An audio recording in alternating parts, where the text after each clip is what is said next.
Maliban sa concert, nag-enjoy din ang mga dumalo sa Summer Blast 2025 sa Philippine Arena sa iba't ibang aktibidad na inilatay sa Ciudad de Victoria. Si Madeline Villar Moratillo sa detalye.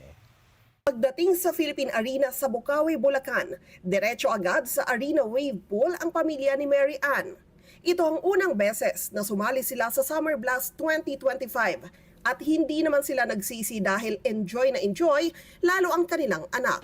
Ang maganda po kasi marami na po ngayong marami na po siyang attraction ngayon. May mga playground, tapos may pool na rin po. Kaya nag-enjoy na po siya sa swimming. Kaya naman ngayon pa lang, excited na ulit sila para sa susunod na Summer Blast next year. Ang pamilya naman ni Sofia, dito na piniling magdiwang ng kaarawan ng kanilang mami. Kaya diretso rin muna sila sa pool area. Sumakto rin po yung Summer Blast sa birthday po ni Mami, kaya dito na lang din po. Mas maganda po siyang venue. Pagkatapos mag-swimming, manonood naman sila ng concert. Bukod sa Arena Wave, maraming aktibidad ang pinagkakaabalahan ng mga kababayan natin. May mga rides din, hindi lang para sa mga bata kundi maging matanda, nakikijoin rin. Gaya ng pamilya ni Remy na galing pa sa Calamba, Laguna, bumiyahe papuntang Bulacan. Gusto lang po namin ma-experience kung gaano po kasaya papunta dito pagka Summer Blast.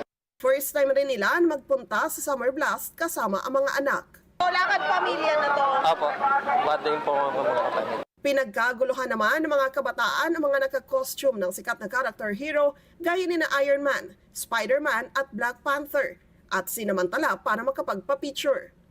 Sila Aling Nida naman excited dahil minsan lang silang makalabas na buong pamilya.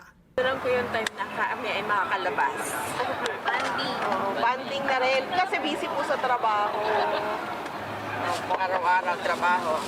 May booth rin ng Eagle FM 95.5, Net 25 at Radyo Agila na binisita ng mga kababayan natin. Madeline Villar Moratillo para sa 100% Balita.